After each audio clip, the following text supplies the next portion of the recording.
Hi, I'm Bob Bazans, and I'm an alcoholic. Hi, Bob. The grace of God and the power of AA, and having a drink since the 10th of December, 1967, and for that I'm very grateful.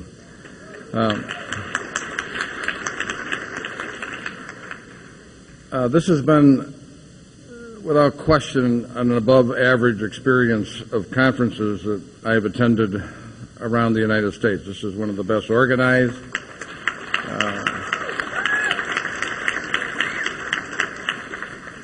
I love the way we're dressed tonight. So many places we go, I think we're looking tacky, and I like the feeling in the room, you know, when everybody's dressed up. I want to thank the committee, and Tommy and Ken and Beth and anybody else who had anything to do with my being here. I, for some reason, have been kind of dry lately, and I'm about to dive back into some step work, and I think I needed this weekend. This has been terrific. Just all the speakers, I think, are blended together. It's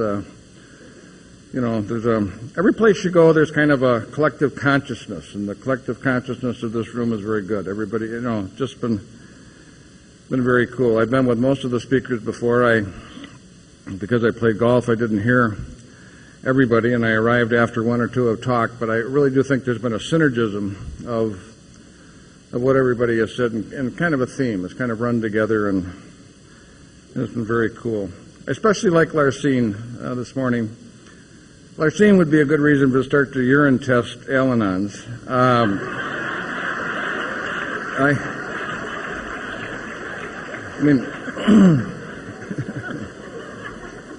I've been a little worried. They talk about all the level of energy in Southern California, and I think June and Larsine are just a little flat. And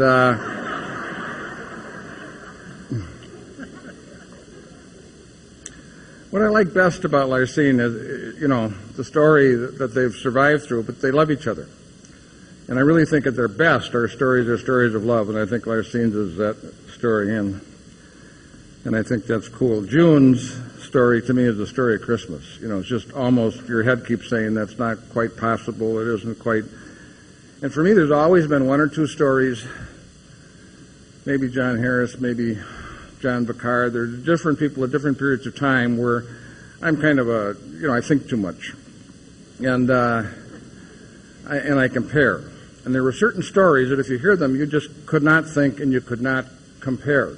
They just take you in such a way that they, kind of astound you. And June's is one of those stories for me. So it's been nice. I enjoyed Keith and Julia this afternoon. I think your relationship is a very sweet relationship. I like that. Relationships are challenging,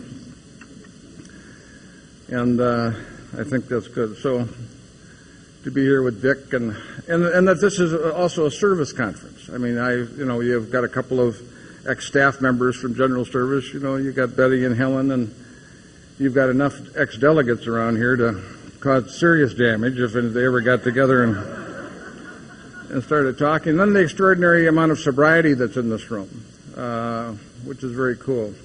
One of the things I've always liked is being around the big people, the people who have more sobriety. And I think the ones that are here, like Liz and Katie, and the people who had, 40 plus years. I don't know that I've ever been in a room where you've had, 25 people or 30 people with over 40 years of sobriety and a half a dozen people with over 50. That is really cool.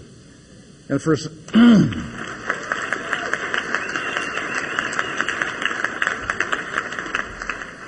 some time, I have been recommending when I go to conferences that the person who gets the book for the least sobriety, give it to the person the following year. And this is the first place I have ever been where the young woman who got it last year gave it to the young woman who got it this year. That is just,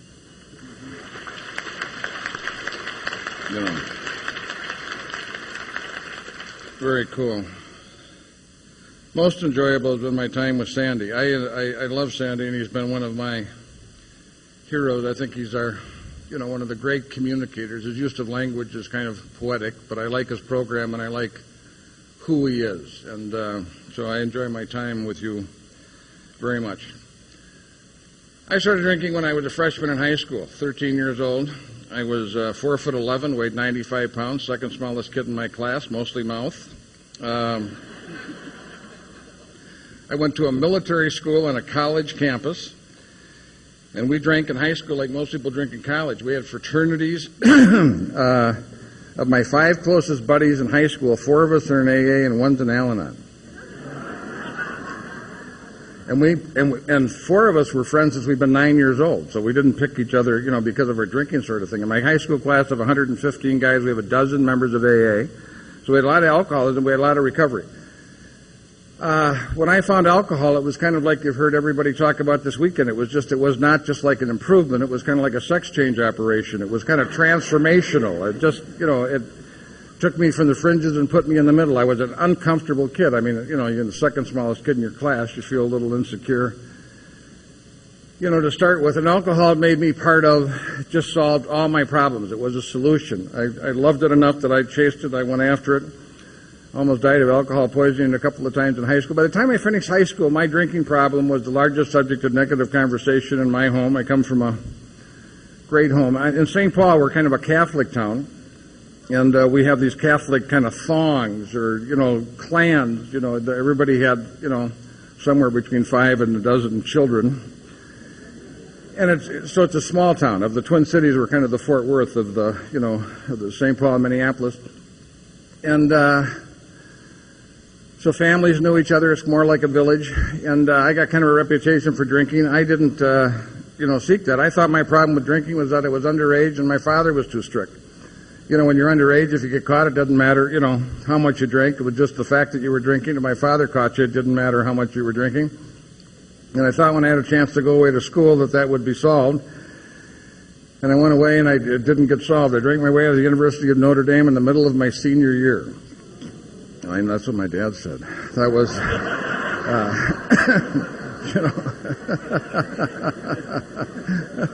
in the yearbook with my class ring. But I was in civil engineering carrying 25 credits a semester going to school about one day every 2 weeks. And it gets tough to bluff your way through a thermodynamics exam. I was the class drunk. I had 3 guys petition to have me removed from engineering school. They used my room as a study hall. Someone was talking about one of their favorite movies was Rudy. If you've seen that movie, he went there. I passed through. I mean, it was just, I remember a few years after I was sober, maybe 15 or 20 years, I got invited to give an AA talk at Notre Dame, and I went down there, and I had some amends that I wanted to make, and it was really a kind of an emotional reunion for me. And I went back there, and I'm in the middle of my talk, and I said, I've always had a deep sense of failure about this place. And I said, I think I just figured out why. I think it's because I failed. I was diagnosed an alcoholic when I was 19. That seemed impossible and inaccurate to me. It didn't seem to... I was always in trouble. Once or twice a year I almost killed myself in a car accident or some other like event. And when he diagnosed me, I kept on pleading with him that I say I drank like my friends. And he said, well, maybe some of your friends are alcoholic, but he said, I think you drink differently than most of your friends. I think you drink with different people more often, and I think you'd get in more trouble than the average person did. I didn't buy that. And, when I walked out of Notre Dame, I was due to be commissioned as an officer in the Army. I had to get a medical release. The medical release I got was for alcoholism. It got me out of there, and I went home, and I finished school at a local university. And when I finished school, my dad asked me to leave the house. He said, we love you, but we almost can't stand you right now. I'm one of 7 kids. I was the family problem, couldn't follow the rules. So I left home. I got a job at a liquor store, and have to use your gifts. And I'm drinking a quart a day. This is the last year of my drinking. I'm stealing booze. I'm absolutely a mess. I get fired from that job for going 80 miles an hour with a delivery truck, and I get a job as a waiter. The last 4 months or 5 months of my life, I worked as a waiter. I'm living not on Skid Row, but $10 a night rooms. I'm shacked up with different people that I work with. And, Dr. Seuss, the child author, those are actual photographs of people I lived with during the last year of my sobriety. And I get up in the morning, take a couple of Dexedrine, drink a couple of beers. I go to work. I work from 11 to 2, and at 2 I'd go to a bar and I'd drink beer, and at 5 I'd go buy a pint. And that was my life day in and day out. I didn't want anybody to kind of know where I was. I was out of touch with my family for 4 or 5 months during that period of time. And then towards the end of that, I went to a party and I got my face kicked in and I got fired as a waiter. And I had no place to go. I was tapped. And I went back home, and I asked my dad if I could move back in the house, and he said if I wouldn't drink, he'd allow me to move back in the house, and I promised. I lied, as it turned out, because when I moved back in the house, I've been drinking a better part of a fifth a day for most days during that year, and I started to go through withdrawals, so it was necessary that I drank. When I moved back in the house, I was so tired of being the family problem that I was so tired of being me that it'd be hard for me to explain to you. And when I moved back in, I really wanted my life to change. And I thought if I could change the circumstances of my life. So when I moved back in, I had just got back together with Linda. Now my wife is a 38-year member of Al-Anon. And that's been a great partnership. And she's a lovely lady, and she's mad at me that she's not here this weekend. We both made a decision not that she wasn't going to come, but when she heard it was on the program, she's a little upset that she did not come. So she wants it both ways. And I remember we were talking the other night, and I just got my face kicked in. We had broken up for the last year of my drinking. And I'd call her about every month and a half, kind of like a low-grade headache. Just about the time she'd start to date someone, I'd call her and kind of bug her, just to let her know I was still there. And I went into this party that she's at. She's got a date. I walk into this party. My face is kicked in. I'm drunk. And I walked up to her and I asked her if we could get together the next day. She said yes. The next day I got together with her and I said, I would like us to see if we could seriously look at marriage. At that time, she was a psychiatric nurse working on an alcohol ward, and she said yes. And not too long after that, we became engaged to be married. I got a job as an executive training in a manufacturing concern, bought my first car, and I thought, wow, it's finally going to happen. I'm finally going to be an adult, only I couldn't shut my drinking down. Now I'm the company drunk. I'm in a company of engineers. I'm in the research department. I'm falling asleep at my desk. I use up my sick leave in the first 4 months of work. I'm just a basket case. When I went back to make amends to my boss at that company, he said, you interviewed so well. And yeah, I interview well. I just don't work well. Isn't that interesting? We can get in good schools. We just often can't finish good schools. We can do the extraordinary. It's the ordinary that we have trouble with. Isn't that? We are a room full of people who can do the extraordinary but have trouble with the average. And I worked at that job for 4 or 5 months. I got in some trouble. I left. I got a job as a salesman thinking to give me more flexibility. I worked as a salesman for 3 or 4 months. A buddy of mine got married or went out on about a 4-day drunk, called in the first couple of days, didn't call in the next 2, woke up a Thursday afternoon in August of 1967, or July of 1967. I didn't know if I had a job, a fiancé, or a place to live until I was married. And all of a sudden, the recommendation of my father and my psychiatrist that I look into AA didn't seem like such an impossibility, and I called central office. I got an old-timer on the line, and he talked to me for about 15 minutes, called a couple of other guys, and arranged an appointment, and I met 2 guys at a cafe. And when I went there, after I hung up the phone, I called work and found out I still was employed and found out I was still engaged and found out I still had a place to live. And I thought, why the hell did you call AA? Kind of an overreaction. But I wanted to go see what an alcoholic looked like. So I went and I met these 2 guys. One guy had 6 years, one guy had 6 months. When you're young and in trouble, you get put in front of a lot of people for help. Doctors, lawyers, Indian chiefs, bishops, nuns, priests, psychiatrists. And you're always a subject of the conversation, but not always a participant. And usually there's recommendations after they meet with you. And I thought that was going to be kind of what this was. I was 23 years old.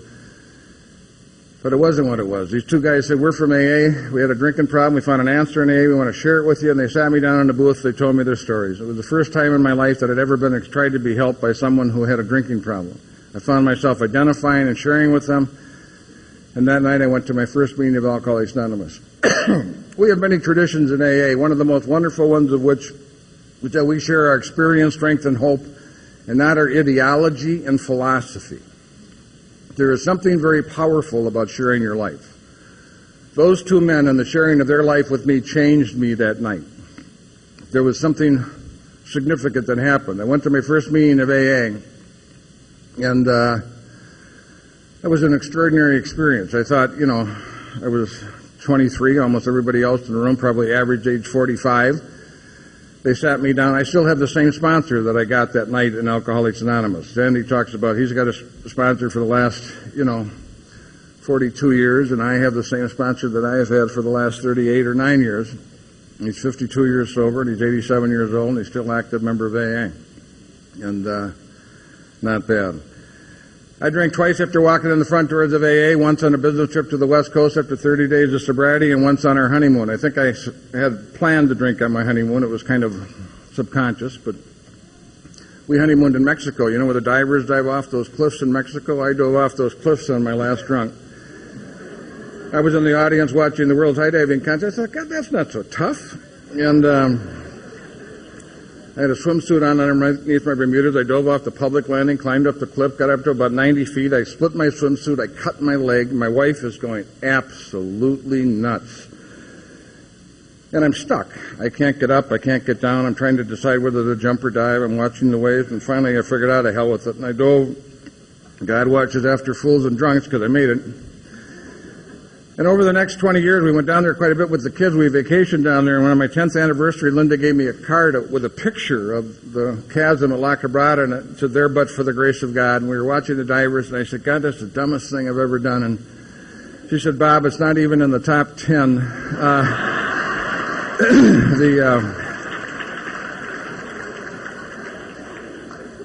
I don't know how you can share a life and see it so differently. It's... I got back on the airplane. I got home. Was embarrassed to go back to the group, but she told me to call Warren. I called Warren. I got back active in AA. And I can remember, I didn't think I was an alcoholic. I've been being told I was an alcoholic for some time. I thought alcohol was my answer, not my problem. I thought if they knew about the other issues of my life, they wouldn't think I was just an alcoholic. They were telling me that bourbon was my problem. I quit drinking once or twice. Just before I went back to my senior year, I was beaten, robbed, and rolled and shot at, and ended up in tough shape, and ended up in a psych ward after I got patched up, and they were not going to let me go back to my senior year, but they let me go back on the condition that I wouldn't drink, and I went back, and I didn't drink for 2 or 3 months, and my life didn't get instantaneously better. I didn't all of a sudden become what I thought you were telling me I'd become if I just wouldn't drink. And I thought I proved that I could quit if I had to, and I thought I proved that alcohol wasn't my problem. That there was some other kind of built-in failure mechanism that was operating in my life. I remember that Warren sat me down when I walked in the meeting, and he said, "Bob, alcoholism is a disease. It's a threefold disease. It's physical, mental, and spiritual. Once you cross the line from problem drinking into alcoholism, your alcoholism affects you all the time, when you're drinking and when you're not drinking." The idea that alcoholism could affect you when you were not drinking was a brand new idea. It was like rocket science. I had never heard anybody say that. He said, what we're after in AA is not just abstinence, we're after sobriety. What we do in Alcoholics Anonymous is when we take our last drink on our last drug, we use the 12 steps to change, to find a different way to live, to deal with the spiritual and the emotional side of alcoholism. And if you don't change, you're not going to stay. This is a program of change. And those were the truest, that was like the Gettysburg Address of AA. And what I found in Minnesota, especially at that time, all the meetings were closed-step discussion meetings. All we did, we got in a room. If there were 30 or 40 or 50 of us, some man or woman would get up, give the step for 5 or 10 minutes. We'd count off, and we'd go into 2 or 3 different groups, and we'd finish the meeting with a discussion about how the step operated in our life. The steps were... And after the meeting, I'd come early, I'd stay late, and after the meeting, all the guys would meet with their sponsors, and they'd be talking about the different issues, and I thought we'd be talking a lot about how not to drink. Almost no conversations about how not to drink. They assumed that you didn't want to drink. The conversations were how to live. Fights you had with your wife, problems you had at work, making amends, making lists. I pretty quickly got the idea that this was about living, not about not drinking. And I got back, and when I was always an active member of AA. My sponsor was the 12-step champion of our group, and he was phenomenal. And I said, okay, I'll buy it. I got the problem, and if I got the problem and you've got the answer, I got a half a dozen other things that are going on in my life, and if you've got the answer, those issues ought to be dealt with in AA. And hell, it might take a year. Yes. My problems were horrible but ordinary. I had trouble getting up in the morning. I later found out that it had something to do with when I went to bed, but at the time I had some work issues. I had a little trouble getting to work. I had trouble staying at work, and I had a little trouble working when I was at work. Other than that, I was a pretty good worker. I had money issues. I spent $300 more a month than I made in 1967, and I was supporting most of that habit by gambling. And doesn't seem like much money now, but in 1967 that was a pretty good amount of money. And then we started to have kids, and I had a great mom and dad, but even great parents make mistakes, and I wasn't going to make the mistakes that my parents did, and I didn't. I made all the mistakes they made in a bunch they never thought of. I was loud, impatient, angry, immature, and sometimes violent with my children. I'm not proud of that fact, but that's an accurate description of how I was. And I had a gambling issue. It was more of a hobby. 4 or 5 hours a day, 4 or 5 days a week. It wasn't a big deal. And but I was making 5 or 10 grand a year playing backgammon, and it was kind of like a second job. I had every one of those issues when I walked in the front door of AA. None of those issues were on my first inventory. My first inventory was, in hindsight, not very insightful. It was the best I knew how to do at the time that I was 2 or 3 months sober. And it was kind of a recitation of the things that I felt the most ashamed about and the things that I was trying to hide and bedeviled me the most. And it was still a good process for me. It was a process that I felt a significant amount of forgiveness and an idea that I was going to take my life in a different direction, and it proved an important, very important process for me. So I had these issues, and one by one they kind of came up. During my first year I had trouble identifying my defects of character. I was kind of on a honeymoon. I liked everything about AA.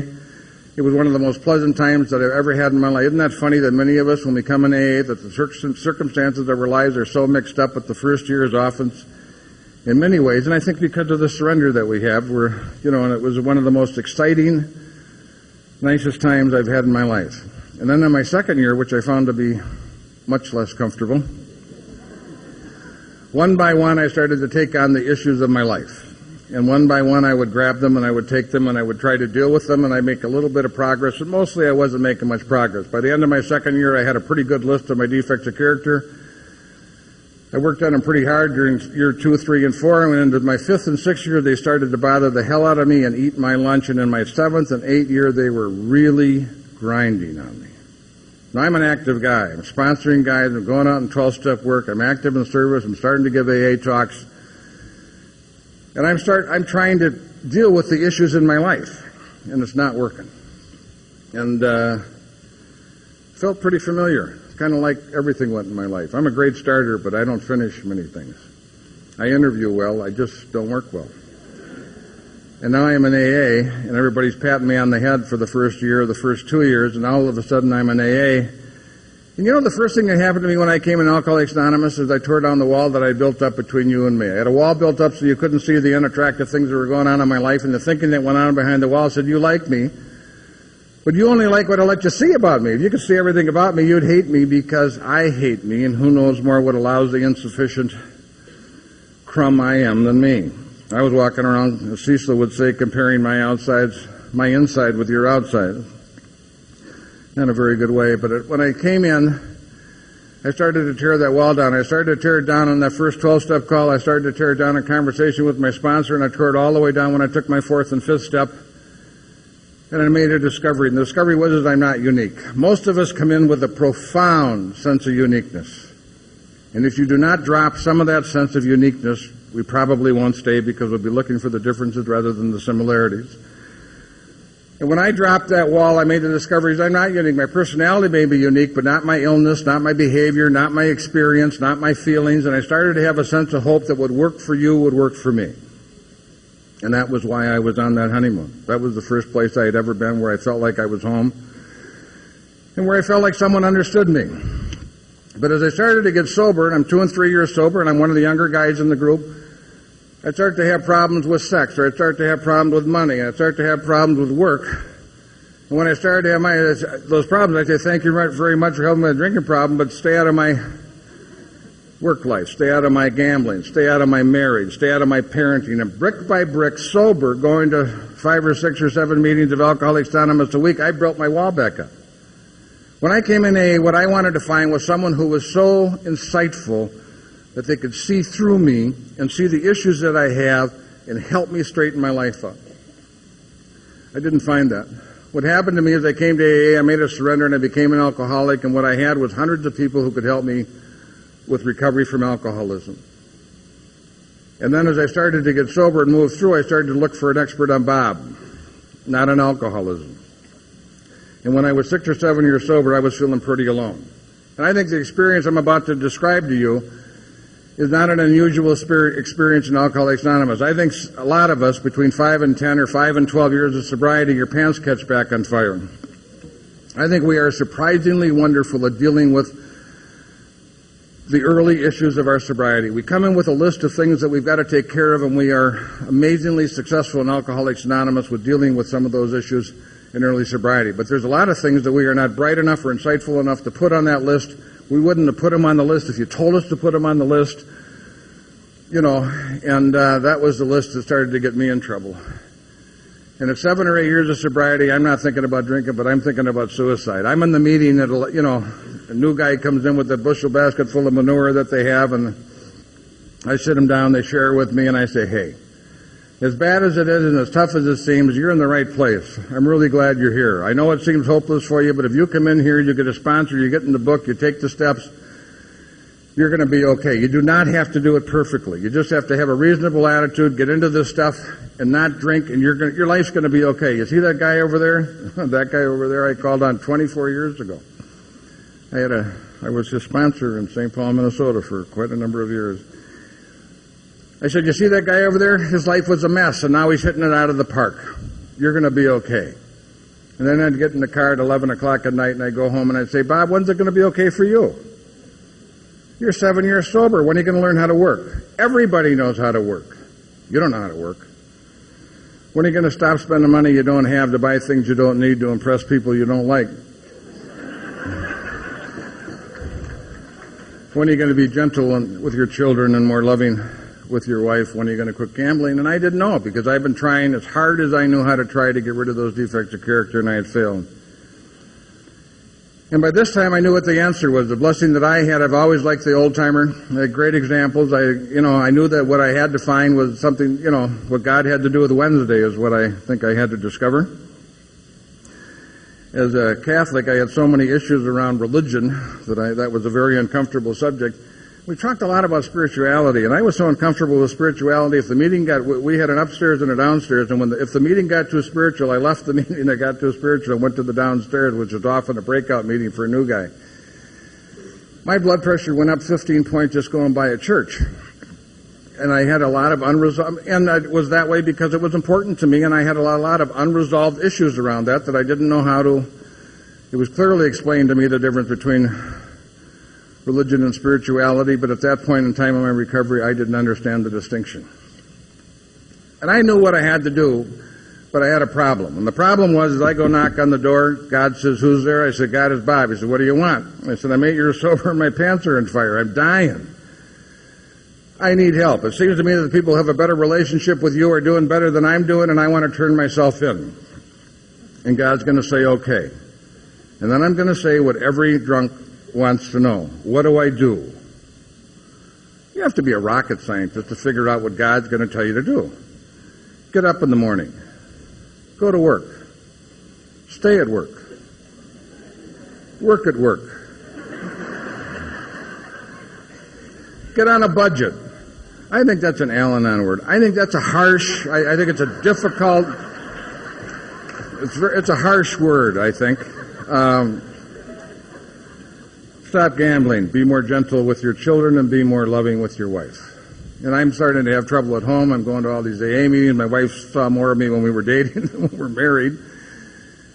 And she's starting to wonder, one of the places I'm supposed to practice a program is in our home. I thought, God, that's none of your business. You've got your program, I've got my program, we're not supposed to take each other's inventory. And I was stuck in that place for 2 years. And the problem was, is how do you go to God, develop a relationship if you can't fulfill the conditions of the relationship? I thought, as soon as I clean my act up, I'm going to develop a relationship with God, but right now I don't know how to do it. And then with a desperation that I guess I hadn't felt for some time, when I was about 7 years sober, I went back to the steps, and for the third time I started to formally go through the process of taking the steps. Step one was really easy. My life was powerless and I was unmanageable. It was as clear as night and day. You know what I had lost? Step two. And that was unusual for me. I believed it for us, but not for me. I absolutely, without question, believed that God would restore us to sanity, but he wasn't going to restore Bob to sanity. I had lost belief in that because I'm 7 or 8 years sober and it looked like my life was going. I was on the down escalator going up. And I think when you're desperate, you get more or less active, and out of desperation, I started to see people with bigger problems, with smiles on their faces, walking through the walls that I was trying to walk around. And out of that observation, I started to believe that God would restore me to sanity. I took step 3 on my knees with my sponsor in his office. We didn't do that in those days, but I started to go to conferences, and I started to hear people talk about doing that, and I thought, I'm going to try that. And then I did my third 4-step, and I think that maybe was my best 4-step. And I did my 5th step with my sponsor, which we also didn't do in our group. We did it with clergy. And I told him, I said, be careful when I'm done, because whatever you recommend that I do, I'm going to do. I said, I feel like I'm dying of thirst lying next to a lake. I said, if you gave me the test, I could pass the test. I know what to do. I just can't do it. And I am so tired of not being able to do it. So I did my 5th step with him, and when he was done, one of the things he wanted me to do was go to a psychologist about work and money issues. He said, Bob, you've got I had a pretty successful dad, and the idea was I'm never going to be as good as my father, and I had a lot of money problems and a lot of failure in my life. And I did not want to go to a psychologist, but he lined me up with an industrial psychologist, and I said, okay. And I called the guy up, and he said, can you get your parents involved? I said, no. He said, my parents have been over-involved in my life, and I don't think at this stage Mommy and Daddy need to come with me. He said, we get your wife involved. I thought, oh, crap. Well, they see it so differently. Maybe more honestly. It's tough. We get your kids involved. And I said, they're pretty young. I didn't want my children involved. I was ashamed of. Not only did we have a pattern of alcoholism in my family, we had a pattern of rage. And I hope that as I've helped in my family, once you have the example of recovery, that becomes available to other members. And we have quite a few members of, Linda and I have 3 sons that are in recovery. My father got in recovery. I have a brother in recovery, and I have a couple of nephews in recovery. But I said, yeah, I'll bring the kids. I was ashamed of how I was. And we had a pattern of rage in our family. That's 2 or 3 generations old, as near as I can tell. And I also hope I'm going to be of help breaking that pattern in our family, because those are old ideas, and those patterns do. So I go to the psychologist. Linda and I and Billy and Peter are there. And we're having this discussion, and he looks at me and he says, I'm going broke. My company's going downhill. I don't know why I'm busting my ass 2 or 3 hours a day. And it is. Times are tough. It's bad business times. And he looks at me and he said, why are you so afraid of failure? I wanted to punch him. I said, look, you don't understand. You're a doctor. I said, if you go bankrupt, you just take your little sign, walk down the hall, pound it on another door, and within 6 months you're making $100,000. I said, I'm about to lose everything I have. I said, nod your head up and down if you understand that. I said, I'm in the investment business and I'm going broke. I'm about to lose everything I had. He looked over at my wife and he said, if Bob lost everything he had, would he lose you? And my wife said, nope, wouldn't lose me. He looked at the kids, asked them the same question. The kids said, no, it wouldn't lose us. If you can't lose, you can't play. I'm the guy that if we were going to have a marathon I'd look and talk and act like a runner. I'd have a great pair of running shoes and a nice outfit. I'd tell you I won some race in Minnesota, and you'd expect me to be in the top 10 in the race. And for the first third of the race, I'd be up front with the top 10. And somewhere between halfway and 60% of the race, I'd fall down, hurt myself, and I wouldn't finish the race. When the race is done, someone would say, "What happened to that guy from Minnesota?" So I don't know, a hell of a guy. Won some race. He must have pulled a hamstring. But if you would have followed me around in a helicopter in my life for the 10 years preceding that race, you could have guessed within 50 yards when I fell down, because I don't finish anything. And I'll tell you, it gets old. It gets old to have gifts you never get out of the box. You want a price for alcoholism? It's not having a life. You listen to a guy like Sandy, who didn't feel very good about himself in early sobriety. You look at the qualities that man has and the accomplishments that he has, and you wonder, how could anybody not feel very good about themselves? Well, most of us feel that way. I mean, we are this complex sort of thing where we have this love-hate relationship. We can do great things, but we know that over a period of time, that life isn't a sprint, it's a marathon. And we don't do well in marathons. We're quick. Not too long after that, and what I discovered in that interaction with the psychologist was fear. Now, I'd done 3 inventories. My fear inventory had to do with dogs, snakes, and high buildings. It was as uninsightful with respect to fear as it could possibly be. And what I discovered in that meeting with the psychologist is I was afraid of being married. I was afraid of the responsibility of being a husband. I was afraid of the responsibility of being a father. I was afraid of failure. I was afraid of success, which was an interesting discovery. So I was a guy who was swimming in fear, and Chamberlain used to talk about the 3 fishes in the ocean, where the 3 fishes said, "Isn't the ocean wonderful?" And the other fish looked over and said, "What's the ocean?" I'm swimming in fear and don't know what it was. 2 weeks after that meeting with the psychologist, I had one of the worst days I've had in sobriety. I got up late, went to work late, left early, got in the backgammon game, won $600, missed dinner, missed the AA meeting, came home, got in a fight with my wife, and slapped one of the kids. One of those days you'd like to have videotaped and sent to the General Service Office to kind of show what 8 years of sobriety will do for you. And I'm in my living room 11 o'clock at night reading some non-conference approved literature. And the other big book, as it happened to be at that moment. And I said, "Gee, it happened again." And I said, "It happened again. Weren't you there?" "Yeah, I was there." But I said, "It's so habitual. It's almost like I don't have to think. It's like it happens. It's like I'm in a blackout. It's like it happens automatically." And all of a sudden I stopped. And I realized that was a bunch of hooey. I sounded like a guy who wanted to quit gambling. I wanted to gamble for as much money as I wanted to gamble, whenever I wanted to gamble, and not have problems because of gambling. I wanted money without work. I wanted my wife's and children's affection and love without spending time with them.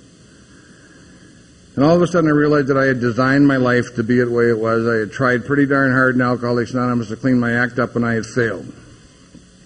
And for some reason, at that moment, that seemed okay. That had never seemed okay for a moment up until that moment.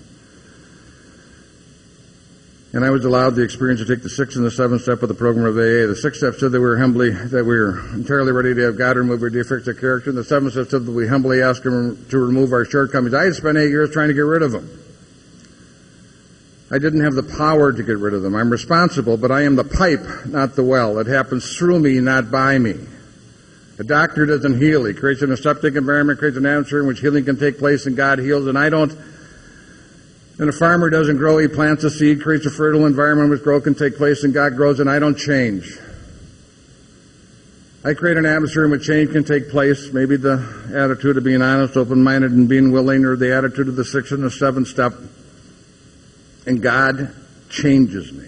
It happens through me, not by me. Most of us have the profound experience that out of our surrender, we stop drinking and stop using, and most of us know that at that point in time, it took very little effort. It was removed from us. You read page 84 and 85, and it talks about, that we're not using any effort. It has been removed. And that's how I believe that change happens in Alcoholics Anonymous to a significant extent. And that night I got down on my knees, I took the 6th and the 7th step, and 4 of the major issues of my life disappeared that night, such as the power of AA. I knew that I'm the guy, when I go on a diet, the first thing I do is I go buy a little ice cream and a bag of cookies. Well, it's already been a bad day. I'm just going to finish it off, and I'm probably never going to have ice cream again anyways, so it is...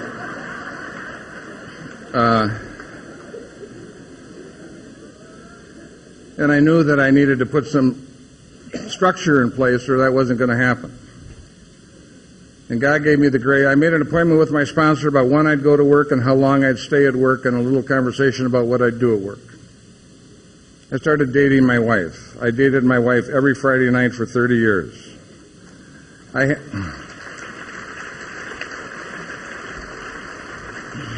We stopped doing that the last number of years because we travel so much, and I think we've got to pick that back up. That was the best thing in the world.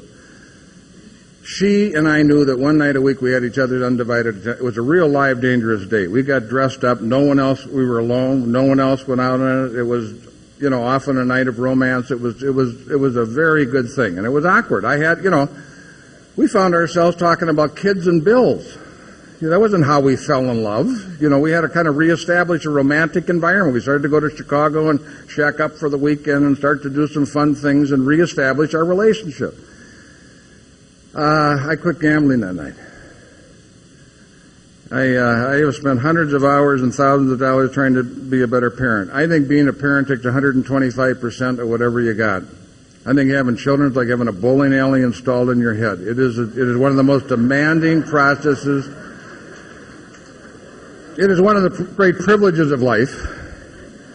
And as most of us know, that the great relationships of life, being a child to a parent, being a parent to a child, being a spouse, those are the unavoidable relationships. I guess you can annul those and you can walk out of them, but for practical purposes, they're unavoidable. And what you keep running into is yourself. It keeps presenting yourself with the message of the universe saying, this doesn't work. We keep wanting a different message. Kind of interesting. If God wanted to get us a message, who would he get it to us through? Bad news, probably your spouse. Maybe the eyes of my children as I get angry or go to strike one of them. Maybe a coworker, maybe a boss, maybe your sponsor, maybe someone at a meeting. But it's going to be someone close to you, probably. And when I got through that period, when I made that change, my life took off like it was on a rocket ship. And for the next 10 years, everything I touched turned to gold. The guy that couldn't work, I have a business partner, thank God. That's part of my business success is picking partners well. Part of my marriage success is picking women well. My wife's activity in Al-Anon, we just a couple of months ago had 8 people over at the house, mostly widows, of people who were in the Al-Anon and AA group when we came in 38 years ago. And the women said we had everything we could do to tell Linda, they're talking to tell you not to get the hell out. You weren't married. Why are you going with this nut? I mean, and she's in Al-Anon. We're engaged. They cannot understand why someone would marry someone knowing they were alcoholic. And Linda said, I wouldn't have listened. We were in love. We were, she was 21 years old, I was 22, and I was 24, and we wouldn't have listened, and thank God, because it's been a great run. But I'll tell you, without each of us having a program, I don't know if we would have made it. I can really be a horse's ass. But I'm not a bad guy. I love my wife. It isn't like I'm the worst guy in the world, but it's, to have a woman who's a partner that when you're being a real horse's ass, that can still look for her small part in that situation to diffuse it rather than turn the lasers on me, is a wonderful thing. It's a wonderful thing. And so all of a sudden my life took off, and part of it was because it was the right time, the right business environment, and the guy, we built a company with 500 employees, and we put together a real estate investment company, and this was my deeply shallow period. Everything I touched turned to gold. We bought the big house, and I had 2 Mercedes, and I was the guy in the very expensive suit and the very expensive tie, showing up in the Mercedes at the meeting, thinking that God had blessed me because I was such a wonderful member of me and your group.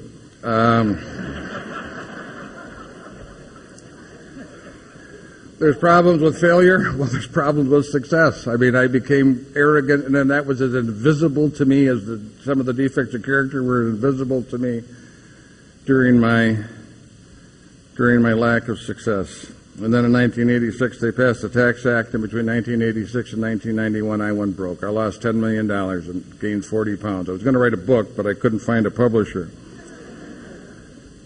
If any of you are out there are praying to be a millionaire, you might include the idea of keeping it. It never occurred to me that once I got it, I'd lose it.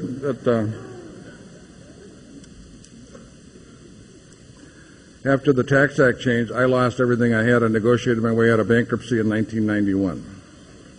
So the guy who was a failure, who became business-wise a success, lost it all. My dad was always concerned, because I've always been a spender, a kind of a spendthrift, and I was a guy who liked things and I liked money. And he was always nervous. I said, Dad, don't be nervous. It's going to be okay. Well, of course, my father saw things in my character and in my behavior that made him nervous, and I just couldn't, just before I lost everything, I went to a guy and I asked him to be my spiritual advisor. He's still my spiritual advisor to this day. He said, what do you want, Bob? I said, I want to be less materialistic and more loving. And within 6 months, I started to lose everything I had. I went to him. I said, we have to talk. I said, what I really want to do is I want to keep the stuff and be less materialistic. We laugh about that today. Today, I wouldn't trade the stuff for the lesson. I'd take the money and the lesson. But once again, when you're in pain, you get more active, and I got more active, and I think one of the great lessons of my life, I had to find out who I was with money and who I was without money. At that time, our middle boy came home from college, and he got arrested for drunken driving, totaled out an automobile, and ended up in detox. It was kind of his Christmas present to Linda and I. And he went to a halfway house after he went through treatment, and I go to the halfway house, this big halfway house, for the meeting on Friday nights, and when the meeting would start, I'd start crying, and I'd cry all the way through the meeting. And can't you see someone there? See that guy? He's got 24 years of sobriety. How'd you like to have what he has? I think he's got the clap. I'm not sure what he's got, but it...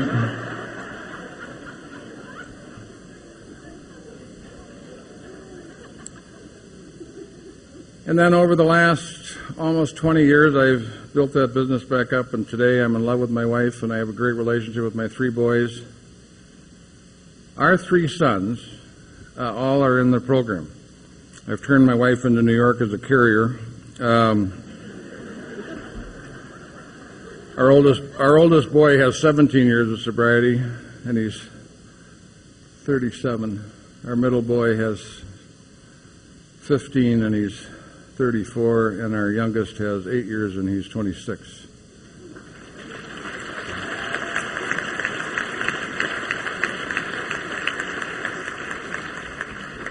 Your children very seldom come to you to get well. We are in a program where I'll take care of your kids, you take care of mine. I am as grateful. My business partner helped initiate the recovery of all 3 of my children. He's got 43 years of sobriety. I don't know why we're so lucky, but it's...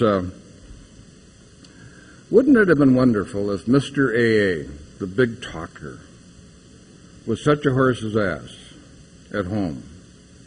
That what if I would not have been able to correct my violence at home? That when my children developed the disease of alcoholism, they didn't want to come to AA. But he gives a hell of a talk. Wouldn't that have been a bad deal?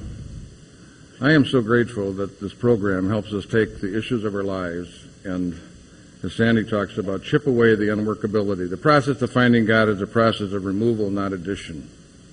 It's a process of coming home. It's a slower process than I would have liked. But I have the privilege of being in this village. I have the privilege of sharing my life.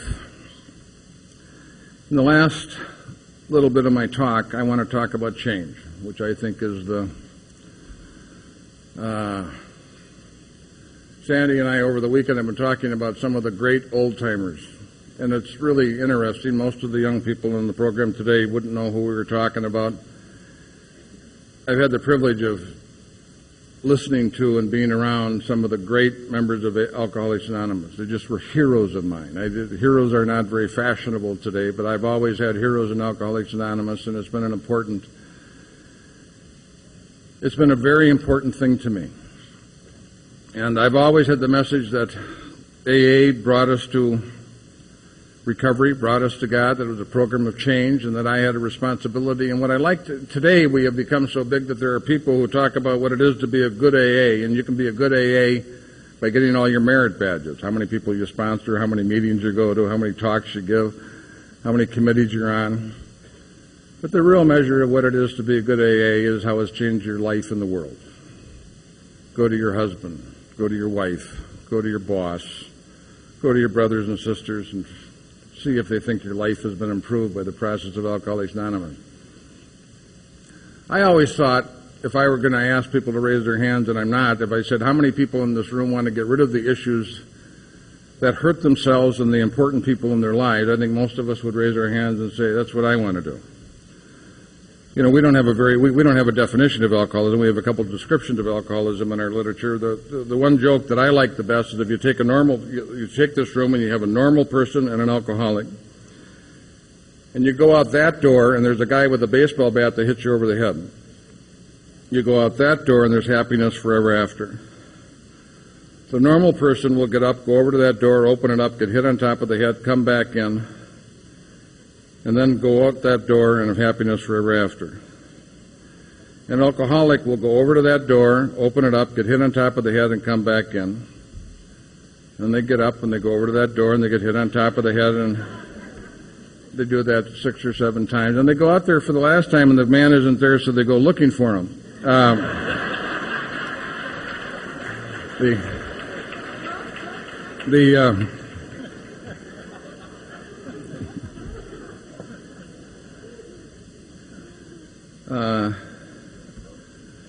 I was enormously afraid of change. I thought my behavior and patterns was who I was. I had collapsed the distinction between what I do and who I was. The behavior of our lives that we don't think we can change is just behavior. It is not skin and bones. It is not who we are. It is just what we do.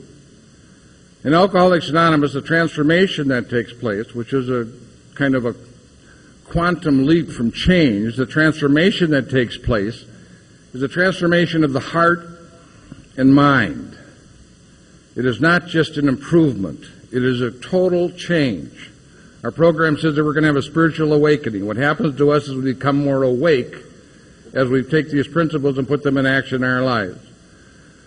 Pretend for a moment that I'm working with a guy who's 35, 38 years old, married with kids, and he's having trouble doing the 4-step. You know, the columns and stuff like that gets kind of complex, and I say to him, look, I know you're having trouble. Don't worry about that. Just get your mom and dad and your wife and your kids and a couple of co-workers and 2 guys from your group and bring them over to the house, and your brothers and sisters. And here's what I want you to say to them. I want to say in Alcoholics Anonymous we have a step where we try to get in touch with our defects or characters, and I'm having trouble identifying mine. And I was wondering if you'd help. Most of us wouldn't call that meeting. You know why? We don't want to change. But it's worse than that. We don't want to know. We train each other about what we can say and what we can't say. You train your spouse. We're not having that conversation. You want to have that conversation? It's going to be a tough conversation. You train your kids about what they can say and what they can't say. You train your boss. You train your co-workers. You train the guys and gals in your group. Look, I won't call you on your crap. You don't call me on mine. We'll talk about the steps. We'll talk about the traditions. You stay out of my face. I'll stay out of yours. For the first 8 years of my life, I tried and failed to change some of the significant defects of character and unworkable areas of my life. I tried and failed. I tried and failed. I tried and failed, but I still grew. But there comes a time where you either change or you stop growing. And that's a different point for many of us. For some of us it's earlier, and for some of us it's later. And when you get to that point, you either start changing or you build an addition onto your house to accommodate the problem.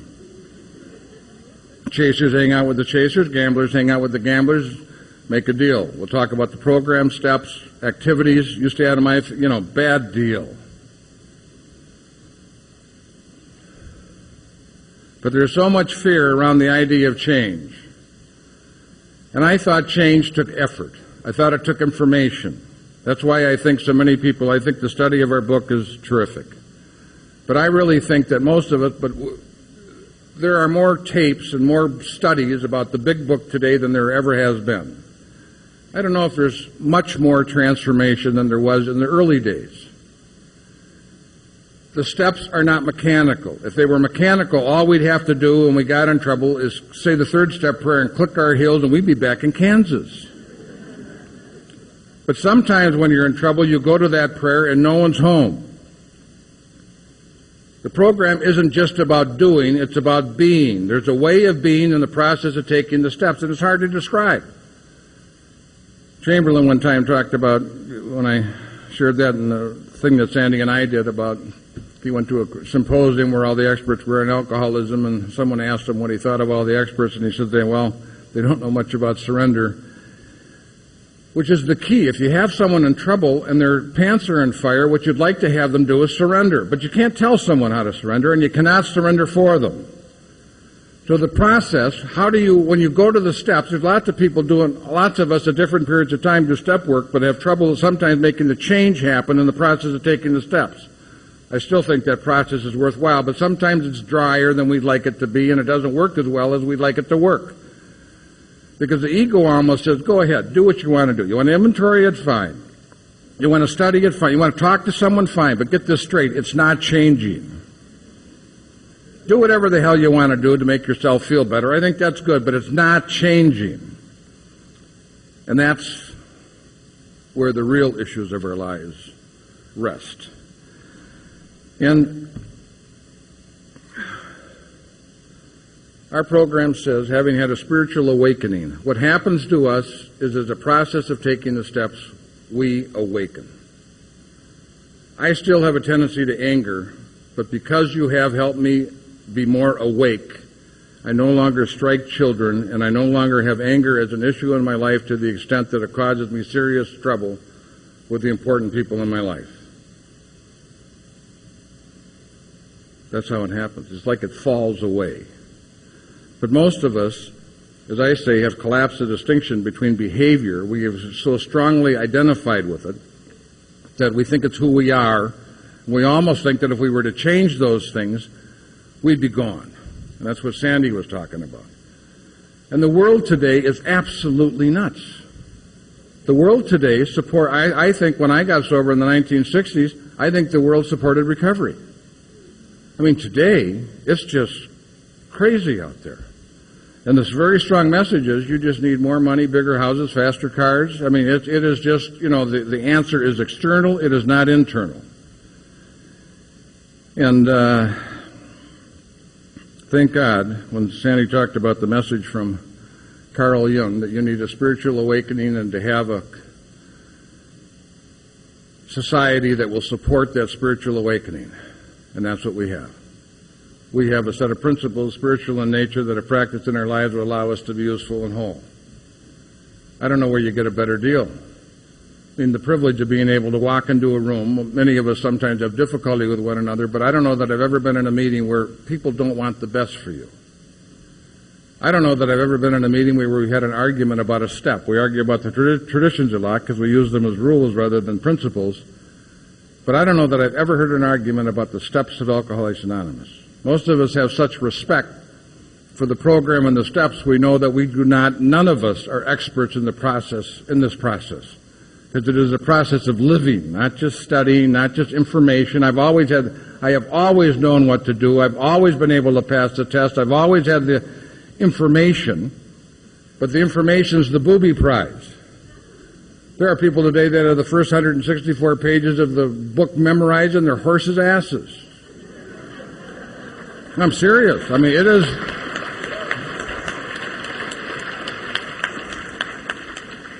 It is, and please don't, in any sense of that, think that I'm not encouraging the study and the study of the book and that's our text. It is. I think greatly inspired. But I think the process is spiritual. I think it's of God, and because it's of God, you can't own it and you can't describe it. It's a rough track out there. All of us, we do pretty well most of the time, but I'll tell you, if you're going to be sober 30 years or 15 years or 10 years, you're going to have your turn in the barrel. Your wife's going to turn up with cancer. They're going to downside your company. Your kid's going to get sick. You're going to crash the car. You're going to lose your insurance, your health insurance, and something's going to happen to you. Dick, that health issue that you had, it comes slapping in your face. I have seen people with programs that have dealt with issues in life, big issues in life, and have been able to meet them with great dignity and well. I think we see more miracles in Alcoholics Anonymous on a regular basis than you would see anyplace else. It's been a privilege to share.